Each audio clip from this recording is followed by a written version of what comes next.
The Shipwreck That Saved Jamestown, The Sea Venture Castaways, and the Fate of America, by Laurie Glover and Daniel Smith.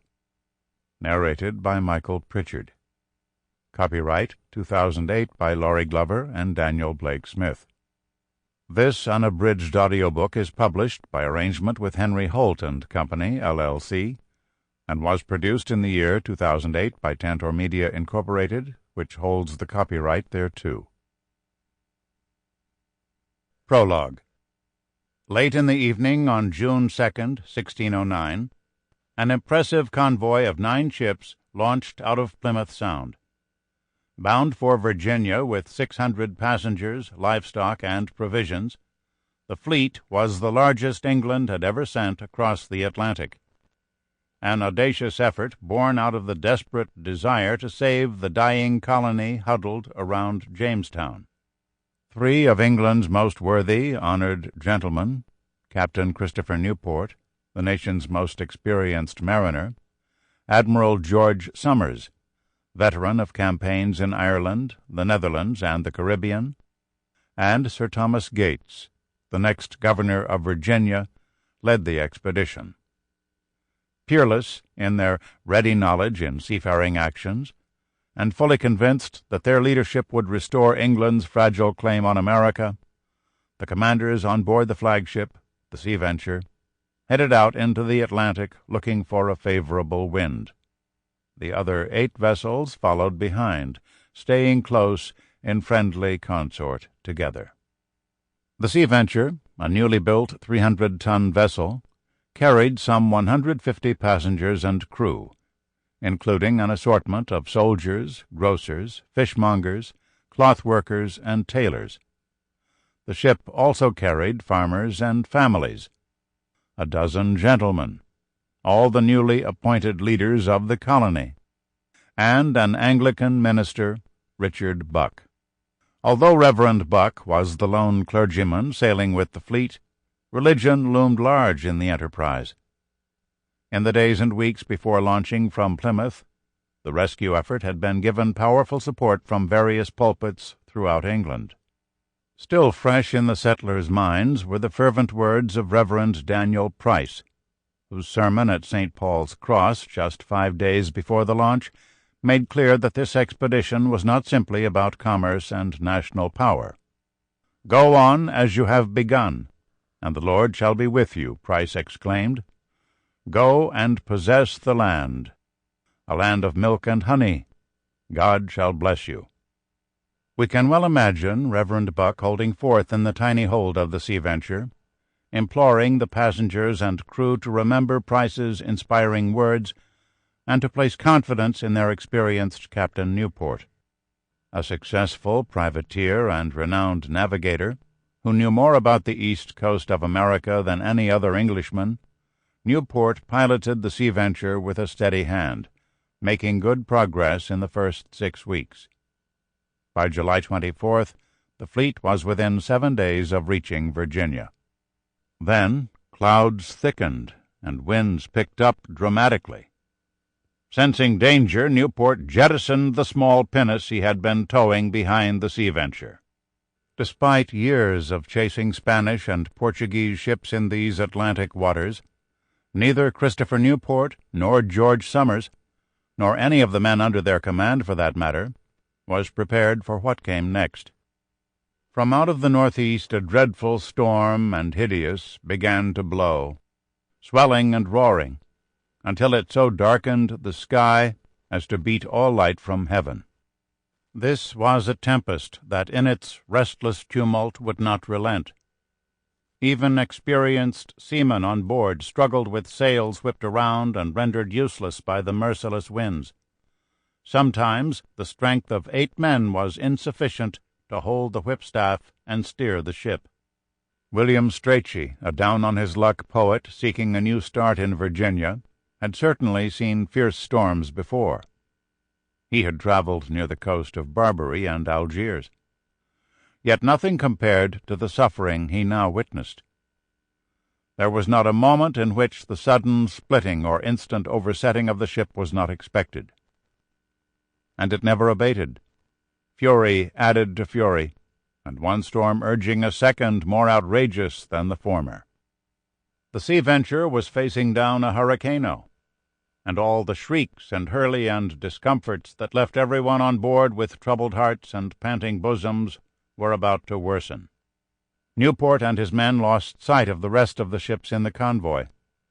Then passengers discovered that the storm had forced a mighty leak in the ship. Within no time, with every joint having spewed out her oakum, caulking, before we were aware, the water rose to 5 feet deep above the ballast, and we almost drowned within, whilst we sat looking when to perish from above. The rising water ran like terror through the whole ship. Much fright and amazement startled and turned the blood of the most hardy mariner. As the water level in the ship rose before their eyes, passengers and crew frantically searched for the source of the leak. With candles in hand, men crept along the sides and corners of the ship, looking and listening for water seeping in.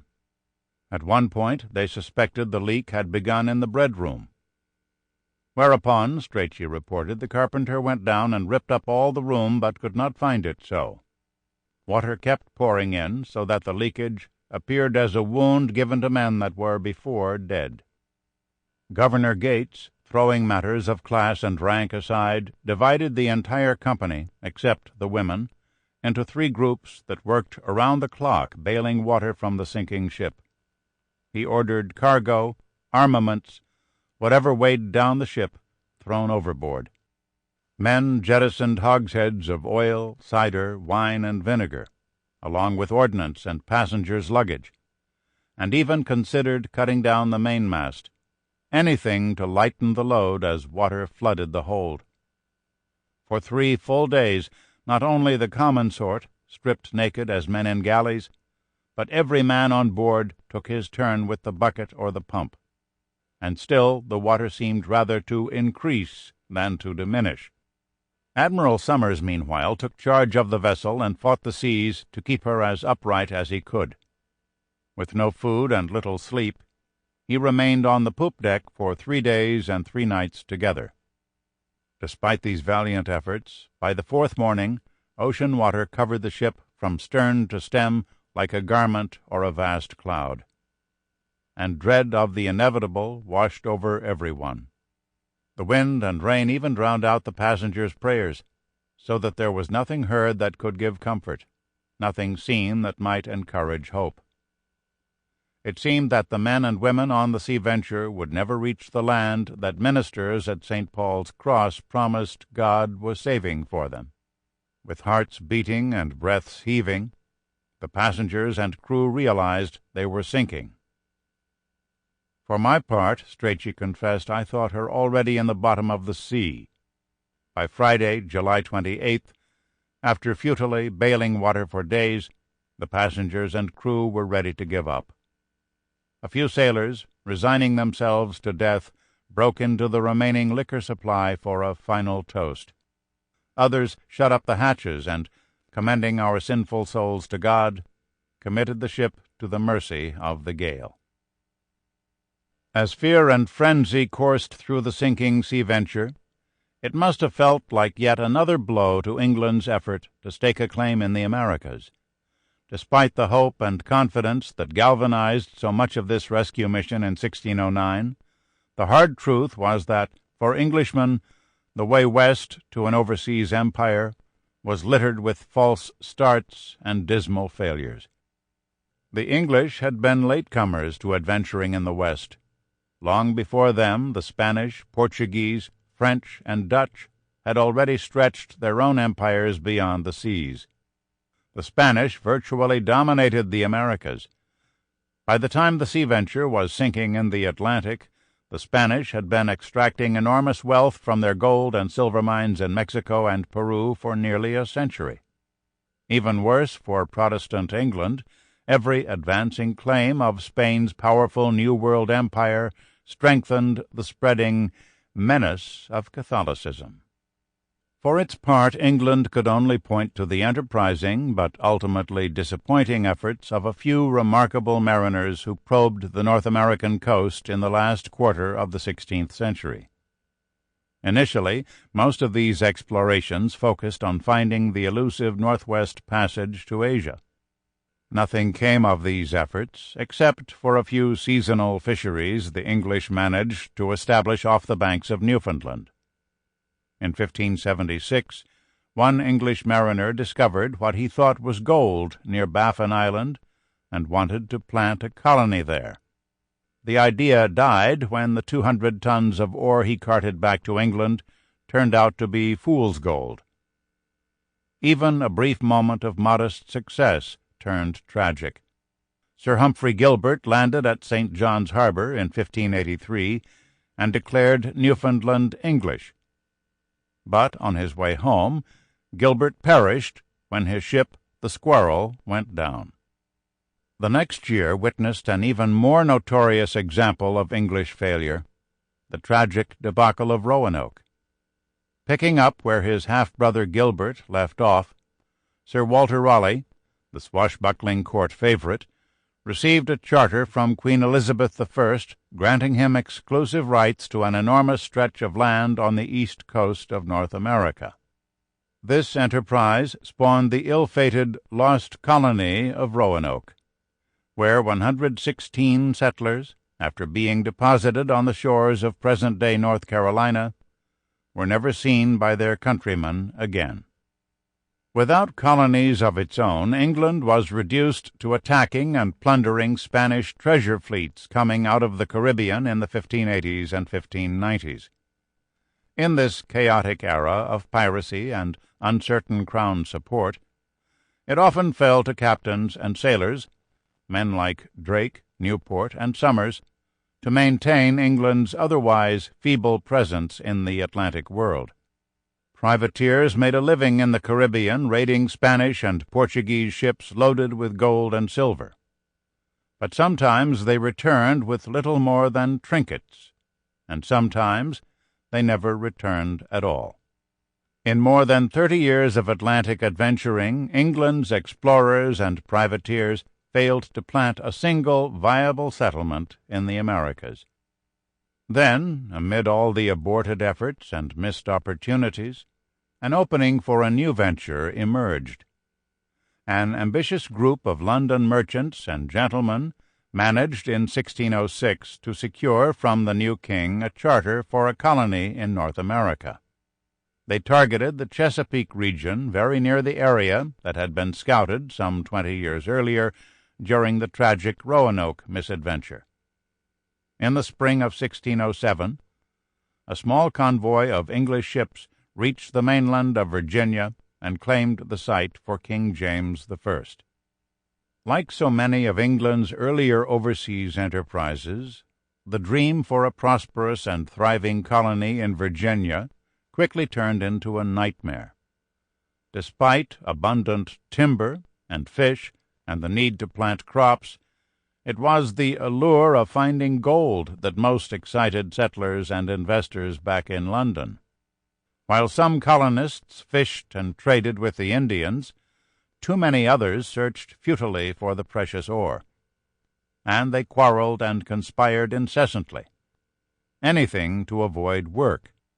Within a year, Virginia was at the point of collapse. Virginia's near failure is a well-known foundational story in our nation's history. But looming over nearly every telling of it lies the iconic roles of Captain John Smith and Pocahontas, and the centrality of race in shaping England's first colony in America.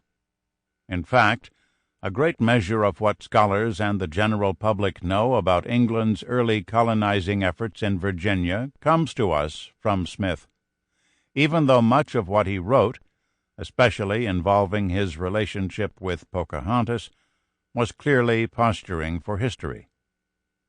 Yet it has been Smith's history of England's colonial experiences, most notably the drama of his personal bravado set against combative Indians and lazy colonists, that we have largely come to accept as America's beginnings. While this story offers important insights into the conflicted and increasingly complex racial world that English settlement prompted, a critical part of the broader picture of English survival in early Virginia has been neglected. In fact, by listening to other voices, especially those involved in the Sea Venture convoy, a far different picture emerges about England's first efforts at colonizing America. William Strachey in particular struggled to make his voice heard, but lost out to Smith's larger name and greater ambition.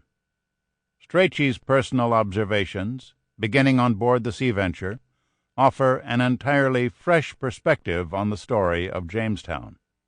He does so by showing how the colony's ultimate success depended on a fascinating array of adventurers, entrepreneurs, seamen, servants, settlers, and politicians, whose daring and moving experiences in seeking out a new life in Virginia emboldened them to undertake a dramatic rescue effort that saved America's first colony. Strachey and the others involved in the Odyssey of the Sea Venture reveal this poorly understood world of risk-taking adventurers, from investors and clergymen in London to servants and gentlemen on board the ill-fated ship, who never wavered in their commitment to English America. They did so in spite of daunting, often overwhelming obstacles, and lived one of the most surprising adventures in all of American history. Like most rescue stories, the ordeal of the Sea Venture begins with hope mingled with fear. If only the colony in Virginia could be fortified with new colonists, more provisions, and better leaders, then Jamestown, and this fragile beginning for an English America, could survive, and England could meet the grand destiny that many believed God had planned for it. All of which, no doubt, heartened the promoters, passengers, and crew of the Sea Venture in the summer of 1609. But as that horrendous storm battered their ship, an unnerving fear doubtless crowded the hopes of the anguished passengers. With all the failures that had brought them to this moment, a devastating question must have crossed their minds as the water kept rising. Was their cause to plant the first American colony for England and Protestant Christianity truly God's will? Chapter 1. London Dreams. In the spring of 1606, Sir Thomas Smythe's Philpot Lane house fairly buzzed with activity. His family's principal residence served as a gathering spot for London's ambitious merchants and gentlemen who dreamed of spreading their wealth and power and Christian faith beyond the boundaries of their small island nation. Smythe played such a central role in the city's leading overseas trading operations that he used the ground floor of his home for offices for the Levant, East India, and Muscovy companies, and, most recently, the newly chartered Virginia Company. Upstairs he maintained a museum of sorts, displaying the exotic, and he no doubt hoped enticing, discoveries that mariners in his employ brought from the faraway voyages he helped finance. Captains who needed temporary housing between expeditions slept at the Smythe home. Sailors gathered there seeking jobs, and mariners' wives sometimes boarded there while their husbands were at sea. It was fitting that the architects of England's first empire congregated at Smythe's home. That rare combination of a bold dreamer and a tireless doer, Smythe was at the turn of the 17th century the most accomplished businessman in all of London. He served at one time or another as the principal leader of every important commercial enterprise in the city: the Levant, East India, and Muscovy companies, the merchant adventurers, and the French and Spanish companies. He helped fund expeditions to Ireland, explorations seeking a northwest passage, and even a voyage to Senegal. Renowned as a shrewd and supremely competent entrepreneur, Smythe was also respected as a decent and charitable man and a devout Christian. No one was better qualified to oversee the new company that King James chartered that April, the company that would bring about England's American empire. By the time he involved himself in the Virginia Company, the 48-year-old Smythe knew, from dearly bought experience, how to negotiate the diplomatic and fiscal complexities of launching an overseas enterprise. Monarchs, no less than investors and mariners, had to be won over to the risky idea. Exhaustive planning and shrewd promotion were required. Lives and fortunes would almost surely be sacrificed before profits came. Overseas adventuring, then, was not for the faint of heart. Thomas Smythe was the perfect man for the job, because challenges and setbacks, inevitable in foreign trades, did not deter him. Involved in creating the profitable Levant Company at the age of 23, Smythe shortly became a very rich and important man in London. In the 1590s, he worked as a trade commissioner with the Dutch and helped fund the conquest of Ireland, and by 1600 he was an alderman and sheriff of London. But his friendship with the Earl of Essex and Queen Elizabeth's suspicions of Smythe's participation with Essex in a failed coup led to his downfall. He was arrested in 1601 along with Essex and their mutual friend and William Shakespeare's principal patron, the Earl of Southampton, and locked in the Tower of London. Elizabeth's death in 1603 brought redemption. Elizabeth's successor, King James, pardoned Smythe, knighted him, and the following year appointed him ambassador to Russia. In a matter of months, Smythe went from Tower prisoner to the toast of Moscow. He was commissioned as ambassador in June 1604, and met the Emperor in Moscow that October. Thousands of Russians lined the road as he headed into the city. He and his men rode in on horses adorned with gold, pearl, and precious stone, and particularly a great chain of plated gold about his neck. 3 emissaries of the Emperor attended to Smythe's every need, assuring him that if his lordship wanted anything, they all, or any one of them, were as commanded, so ready to obey therein. Smythe's delegation first saw the Emperor seated in a chair of gold, richly embroidered with Persian stuff. In his right hand he held a golden scepter, a crown of pure gold upon his head, a collar of rich stones and pearls about his neck, his outward garments of crimson velvet, embroidered very fair, with pearls, precious stones, and gold. While at court, they feasted on lavish meals, served on silver and gold platters, piled up on one another by half-dozens. Despite all this impressive pageantry, Smythe did not waste much time at his post. As soon as he secured additional special trading rights for the Muscovy Company, Smythe resigned and returned to London in September 1605. That fall he turned his attention across the Atlantic. The London that Sir Thomas Smythe returned to in the fall of 1605 was a city for dreamers, with palaces and cathedrals every bit as awe-inspiring as what he saw in Moscow. London was unequivocally the cultural and commercial center of the nation. As one visitor aptly put it, London is not in England, but England is in London. For the lucky few born to privilege, London offered a life of elegance and sophistication. The new king's wife, Queen Anne, loved the arts and patronized musicians and poets and painters. She commissioned royal favorites, such as Ben Jonson, to stage elaborate court masques, and regularly entertained scores of velvet-clad gentlemen and their jewel-draped wives at pageants and lavish feasts at Whitehall Palace. The recently designed Gray's Inn Gardens, laid out by Sir Francis Bacon and using cuttings brought by Sir Walter Raleigh from America, provided the city's elites a setting at once majestic and bucolic for evening strolls. St. Paul's Cathedral, with the longest nave in all of Europe, stood at the western end of the city boundary, dominating the skyline. Young gentlemen in training studied law at the Middle Temple. Ornately carved wooden beams framed the main dining hall. Light pouring in from stunning stained-glass windows then, as now, would illuminate the serving table constructed from timbers taken from the Golden Hind, the ship on which Sir Francis Drake circumnavigated the globe from 1577 to 1580. History, power, and ambition all resided in such places.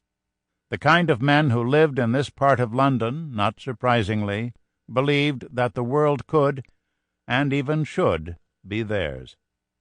But the real heart of London lay not in landmarks like the Middle Temple or Whitehall, but rather in the vigorous, ambitious, and youthful culture of the city. Some 200,000 people called London home at the turn of the 17th century. Despite exceedingly high mortality rates, the population had exploded during the Elizabethan era. Even as the plague swept the city in waves, immigrants kept coming. Desperate and determined young people left the hinterlands of England to start over and find a different destiny in London. As the city grew, it remained decidedly youthful. A great proportion of citizens were under 30. London was still walled then, although its burgeoning population was pushing against the stone boundaries and spilling over into the suburbs outside the city proper and across the Thames. Within the city walls, what once had been open fields now bustled with carpenters' shops and glass factories. Former churchyards and abbeys became market-places. Streets were busy and dirty. Mud, garbage, and even human waste made crowded neighborhoods foul-smelling and ripe for disease. And it was very loud. Church bells clanged incessantly, and wagons clattered along the city's crowded streets all day long, making such a thundering as if the world ran upon wheels, and competing with the voices of peddlers hawking their wares and preachers giving open-air sermons. Like the gentlemen who strolled through Gray's Inn Gardens and prayed in the front pews of St. Paul's, the working classes and impoverished newcomers, the rabble of London, also dreamed. Many wanted new opportunities, better lives, adventure, and London gave them the chance to remake themselves. 15 times larger than any other city in England, London offered its citizens anonymity and the economic opportunity to achieve more than their place would have otherwise allowed. Tudor Stuart England was fairly obsessed with class. Men were born to a status, and there they would remain, whether tinker or king. Even a person's attire was supposed to conform to this rigid ranking, and sartorial laws made wearing the wrong fabric or color illegal. Elites successfully policed the social order in the countryside, where everyone knew everyone else, as well as among the coat-of-arms-obsessed aristocracy in London. But the London street was another matter entirely. There, strangers could remake themselves and escape the rank they had been born to fill. All that was required was a spirit of competitiveness, individualism, and daring. London's culture reflected the ambitious, risk-taking youthfulness of its citizens. It was, as one resident aptly put it, the fair that lasts all year. Taverns, drunkenness, gambling, and violence were everywhere. At least 100 bawdy houses and brothels operated in the suburbs of London, beyond the city walls or along the South Bank. Bear-baiting was wildly popular. For this macabre spectacle, restrained bears were whipped, attacked by dogs, and sometimes gradually slaughtered before cheering crowds. Occasionally bears and bulls were baited together, and owners of the rings could heighten an animal's rage and a crowd's pleasure by attaching fireworks to its back. Another imaginative proprietor tied a monkey to a pony's back and then unleashed the dogs. One patron reported, "To see the animal kicking amongst the dogs with the screams of the ape is very laughable." Cockfights, boar fights, even horse baiting drew paying customers eager to see the latest, bloodiest game in town. Sometimes... Sample complete. Ready to continue?